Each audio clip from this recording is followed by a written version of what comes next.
Cher ami, bonjour. Bonjour madame la Comment allez-vous? Je vais bien. Vous êtes bien habillé aujourd'hui. Merci beaucoup pour le compliment. Veuillez vous présenter à nos très chers internautes. Ok, merci à vous pour l'invitation. Je m'appelle Augustin Eke Salomon. Je suis artiste plasticien et je suis aussi ingénieur agronome de formation. D'accord, artiste plasticien. Justement, pour vous permettre de mieux comprendre, de mieux connaître notre invité, je vous propose de suivre cet élément. Ok, merci.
Alors, de retour sur ce plateau, cher ami Augustin, vous faites des merveilles.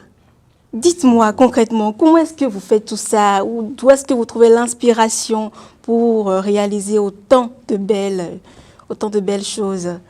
Ok, merci beaucoup à vous. Et pour commencer, je dirais que l'art est une passion pour moi depuis l'enfance. Et je rêvais de devenir un grand artiste de ce pays, bien de ce monde. Donc, du coup, depuis l'école, j'ai pris le temps de me consacrer sur les études d'abord, tout en n'oubliant pas l'art. Donc, c'est ainsi qu'après le bac, je me suis retrouvé encore sur le chemin de l'art. Ce qui fait que j'ai pris le temps de me perfectionner un peu et ce qui fait qu'à des moments, je me consacre. Justement, il faut dire qu'à la base, votre formation de base, c'est l'agronomie. Mais aujourd'hui, vous portez cette casquette d'artiste dessinateur. Expliquez-nous comment est-ce que vous arrivez à gérer ces deux côtés-là. Comment s'est fait le virage ou comment est-ce que... Voilà, expliquez-nous, on a envie de comprendre. Il faut dire que le changement au niveau de l'art n'a pas été, ou bien la gestion des deux métiers n'est pas du tout facile. Ce n'est pas du tout la joie, mais j'essaie de faire avec, puisque l'art était depuis toujours l'une de mes passions. Donc c'est une véritable passion pour vous, vous le faites avec beaucoup de passion. Voilà, ce qui fait que je n'ai pas envie de laisser, même après les études, et je continue de le faire, parce que ça me permet en quelque sorte de me distraire, d'exprimer mes sentiments, d'exprimer ce que je sens, des émotions. Mais c'est très fort ce que vous dites, exprimer ses sentiments, exprimer ses émotions, il y a de la passion.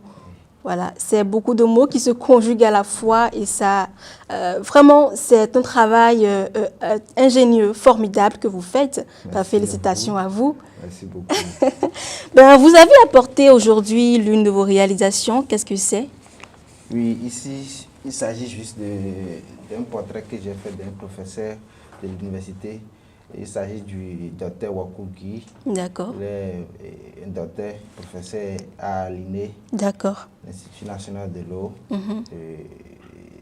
Un jour, je l'ai connu à travers des connaissances, c'est pas des connaissances, une connaissance proche de mon papa qui me l'avait mis en contact. On s'est vu un jour.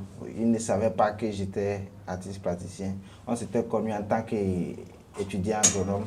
D'accord. Donc c'est là après, j'ai décidé lors d'une de ses anniversaires et j'ai décidé de lui faire une surprise. Et un jour, je l'ai surpris avec les dessins. Il faut dire que c'est le deuxième de ces portraits que je suis en train de faire. D'accord, d'accord. Je l'ai fait, il a déjà vu. Elle a vu que j'ai vraiment des talents. D'accord. Et ça, justement, c'est un prototype parmi tant d'autres parce que vous en avez fait plein. Oui. Plein de réalisations. La majorité de mes œuvres, il faut dire que ce sont des portraits. D'accord. Parce que j'ai souvent l'habitude de surprendre les gens, quoi. D'accord. Donc vous allez aussi me surprendre. Oui. Enfin, j'espère. Chers internautes, vous êtes témoins. Il a dit qu'il va me surprendre. D'accord. Donc, surprendre les gens. D'accord. La majorité, c'est les portraits. Et j'essaie de montrer aux gens qu'à part les qualités ordinaires, au moins ici, il y a ce côté. Il y a ce talent, il y a cette passion-là que vous vivez, que vous nourrissez. D'accord, mais dites-nous, quel est le processus que vous utilisez ou que vous adoptez pour réaliser de tels portraits? Là, c'est sur du papier A4, n'est-ce pas? Oui, ici, c'est sur du papier A4. Et je fais les dessins. Bon, sur n'importe quel support, je peux faire ça sur un plaquet, je peux faire ça sur les murs, je peux faire ça par terre. D'accord. Et comment vous trouvez l'inspiration? Bon, l'inspiration, ça vient à des moments, il faut dire que je n'ai pas souvent envie de laisser mes doigts se reposer. Oh là là! Même en classe, même quand les professeurs expliquaient les cours, je peux Vous dessinez. Donc c'est le petit garçon qui dessinait en classe. Cher professeur, vous êtes témoin, hein? C'était votre élève qui, au lieu de suivre le cours, s'amusait ou s'attelait à dessiner. Donc à des moments, je le faisais, même les professeurs me surprenaient, me renvoyaient des cours.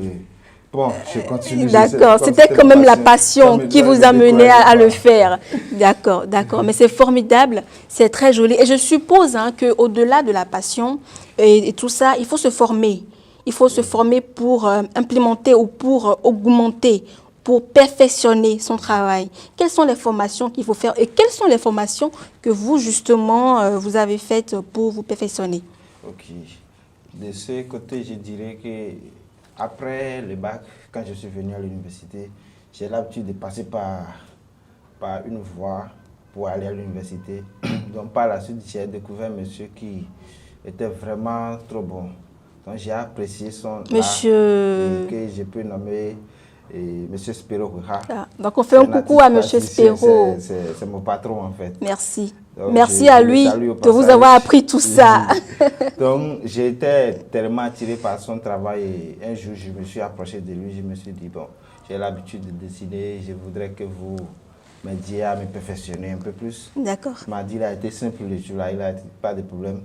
Il y a des élèves qui venaient qui, par la suite, fuyaient les cours. Donc, si vraiment j'avais envie de dessiner, il m'a juste donné un dessin, il a dit de réaliser le lendemain, d'apporter ça. D'accord. C'est là que je lui ai apporté et le lendemain, il avait vu, il avait apprécié. C'est là il m'a appris, il a dit d'accord, si je voudrais réellement travailler, que de continuer à venir. Donc j'essayais de combiner les deux. Les études et en même temps la formation. Oui, la formation. Quand on est en congé au niveau des cours, je profite pour venir travailler avec lui pendant les congés de 2-3 semaines. C'est ça. Et je reprends encore les cours. J'essayais de combiner jusqu'à ce que j'ai fait pratiquement 3 ans avec lui. Et finalement, il m'a donné une attestation. D'accord. Et c'est avec ça que j'essaie de m'en sortir. C'est formidable, donc c'est important. Il faut rappeler que je n'avais pas découragé.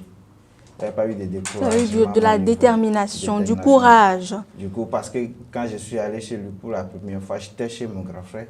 je suis venu lui raconter l'histoire que je voudrais commencer par travailler avec quelqu'un à côté. Lui m'avait en quelque sorte dit des mots qui allaient me décourager. Si j'étais quelqu'un qui devait me décourager. C'est ça. Bon, il m'a dit que si j'allais chez ces gars-là qui me faisaient quelque chose, parce que dans le temps... Mais vous ne vous êtes pas tenu à ces paroles-là. Vous avez foncé tout droit vers votre passion. Et c'est le plus important. Mon objectif, j'ai suivi jusqu'à la fin et finalement, mon patron et moi, on est devenus comme enfants. De très bons amis. Oui. C'est beau, c'est bon, c'est formidable. Et bien justement, moi je retiens essentiellement que la formation c'est important. Au-delà de la passion, de tout ce qui brûle en notre être qui nous amène à faire quelque chose, c'est important de se former pour se perfectionner si on veut aller loin. Et c'est ce que vous avez fait. D'accord. C'est très bien. Mais dites-nous, selon vous, quelle est la place qu'occupe l'art aujourd'hui dans notre société? Est-ce que l'art est perçu comme elle devrait être perçue? Quelle est l'image que les uns et les autres ont de l'art aujourd'hui? Bon, il faut dire que l'art, depuis l'art a été considéré comme une matière carrément mystérieuse parce qu'il exprime plein de choses. Mais dans notre société actuelle, je constate que la place qui devait être donnée à l'art n'est pas donnée. Du fait que les artistes ne sont pas reconnus, les artistes on ne leur apporte pas la valeur. De leur travail. On n'apporte pas de la valeur aux artistes et les artistes sont négligés. En fait, il n'y a pas d'appui. Donc, il n'y a pas de soutien en fait. Donc, ce qui fait qu'il y a des talents qui sont toujours cachés et qui ne sont pas révélés. Les gens ont tendance à considérer les artistes comme des voyous. Oh là là. Donc, ce qui fait que la majorité des talents sont restés inexploités. Ce qui fait que là n'est pas en quelque sorte aperçu comme elle devrait être. Donc, en parlant de la place qu'occupe justement l'art dans la société, quelles sont les difficultés auxquelles vous êtes confrontés dans votre métier? Moi, mon niveau, les difficultés, il y a quelque chose, les difficultés à gérer l'art. Et en même temps, l'homme a double profession. À gérer en même temps les deux, le chant et l'art. C'est souvent très difficile pour moi parce que je suis quand même engagé des deux côtés. Donc j'essaie de gérer à ma manière. À part ça, il y a les difficultés financières qui sont là aussi. Il y a aussi les difficultés de publicité. Quand vous parlez de difficultés financières, c'est dans quel sens? C'est-à-dire il n'y a pas les moyens pour acheter le matériel. En fait, c'est ça. Il y a plein de matériel là. Il a fallu que j'ai une grande sœur qui m'offre ces derniers temps de matériel de travail qu'elle a amené de l'extérieur. Ce qui fait que j'ai essayé de perfectionner un peu plus. Parce que j'y travaille, mais ça ne sortait pas en quelque sorte. Et qu'est-ce que vous auriez souhaité? J'aurais souhaité que, bon, j'ai continué de le dire, de la part de nos dirigeants, de la part des personnes de bonne volonté et des structures qui peuvent promouvoir les talents et peuvent nous apporter des soutiens du côté financier comme du côté matériel et aussi du côté psychologique en fait, moral, si je peux m'exprimer ainsi. D'accord. Donc, on espère quand même que ces paroles se prendraient dans des oreilles de sourds. Je l'espère bien. Cher ami, dites-moi, est-ce que vous dites toujours la vérité? Je dis la vérité. Vous dites toujours la vérité? Je dis la vérité. D'accord. On va le savoir à travers cette deuxième rubrique, les vérités de l'invité.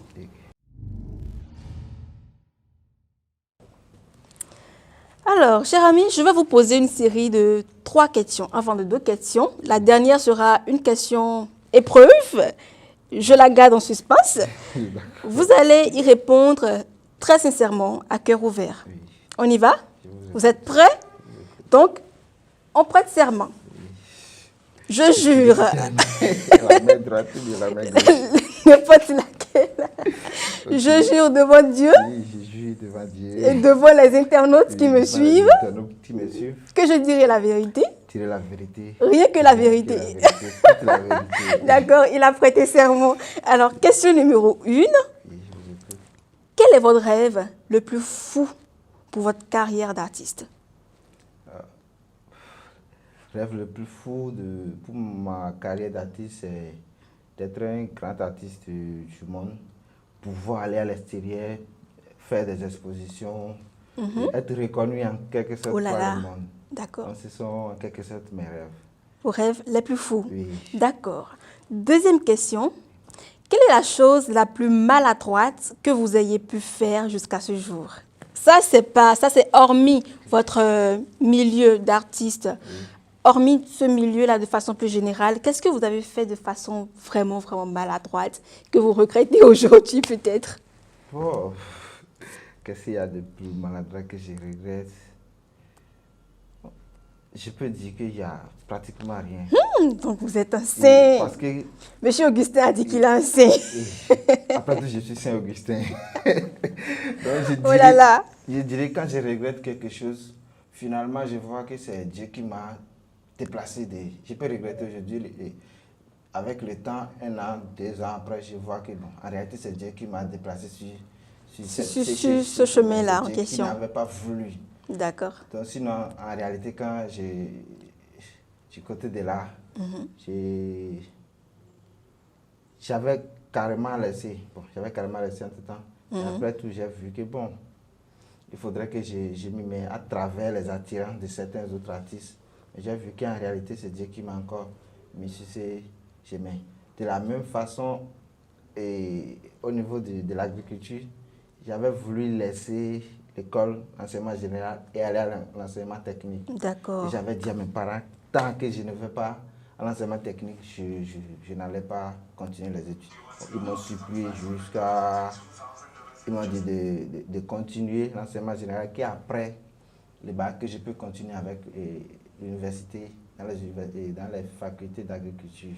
D'accord. C'est là que j'ai suivi jusqu'à la fin, mais j'ai continué Donc, de regretter pour jusqu'à- résumer, en jusqu'au fait, bac. vous pensez que tout ce que vous commettez comme erreur est quand même une manière pour vous de comprendre les choses mieux, de mieux comprendre d'aller les sur la choses bonne voie. et de repartir sur la bonne voie. Oui. C'est le plus important. D'accord. Est-ce que M. Augustin est un cœur à prendre par hasard? Bon. Avec qui est-ce que vous partagez votre bonheur en tant qu'artiste? On veut savoir. Ok, je dis que je ne suis pas encore marié, mais je suis cher. Et, bon, Une fiancée. oui, j'ai une fiancée. Donc, calmez-vous, chère dame. Il est déjà occupé. Avec qui je compte Bien. me Est-ce marier. que vous aimez danser? Bon, pourquoi je vous pose même la question? Que vous sachiez danser ou pas, Oui. je vais vous soumettre à une épreuve de danse. Vous allez esquisser quelque part. On va voir si, en dehors du fait de savoir dessiner, là, vous savez aussi danser. Je danse un tout petit peu. D'accord. Donc,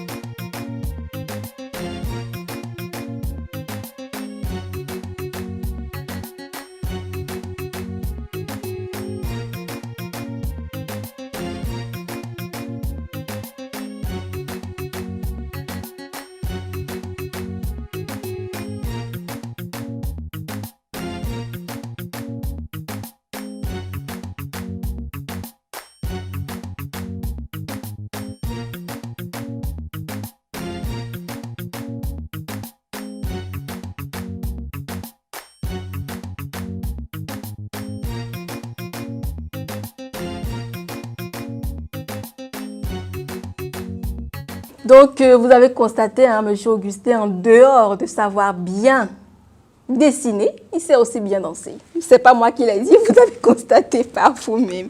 Alors, M. Augustin, dites-nous, avant de nous quitter, j'aimerais bien que vous nous parliez de vos ambitions pour les années à venir, pour le temps à venir, et vous prodiguer quelques conseils à l'endroit de ces jeunes-là qui nous suivent aujourd'hui. Ok, merci à vous. Comme ambition, rêve, je voudrais, au niveau de l'art, avoir une grande galerie dans notre pays. Bon, C'est un peu très dans- grand rêve, et ça. C'est une dans très grande ambition. presque toutes les communes du pays.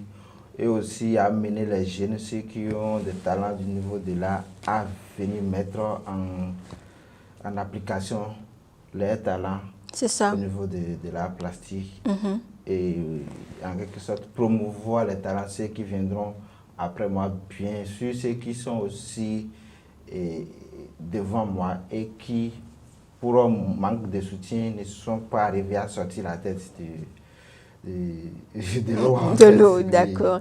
Et quel conseil est-ce que vous prodiguez à l'endroit de ces jeunes-là qui nous suivent en ce moment? Oui, à l'endroit de la jeunesse, je m'en vais leur dire que de ne pas lâcher. Et leur demanderai de ne, pour aucune raison, laisser leurs objectifs, leur passion, de continuer par le nourrir et qu'un jour, ça va payer. De travailler aussi dur, de ne pas lâcher et que tant qu'on travaille dur, ça finit toujours par payer. Moi, je crois en ça et je sais que ça va donner. D'accord. Merci, Monsieur Augustin. Merci d'avoir été des nôtres. Merci d'avoir accepté cette invitation. Merci. Vous l'avez écouté, vous l'avez compris. J'espère que ce numéro avec Augustin Eke, Monsieur Augustin Eke, pourra apporter une plus-value à la vie de quelqu'un, d'un jeune. Si vous avez un objectif, si vous voulez quelque chose, foncez tout droit. Qui peut vous empêcher de le faire si ce n'est pas que vous-même? Ils n'ont pas besoin de vous le dire. Vous êtes des vaillants, vous avez du potentiel. Exploitez-le et faites des merveilles. On se dit à la prochaine. Bisous.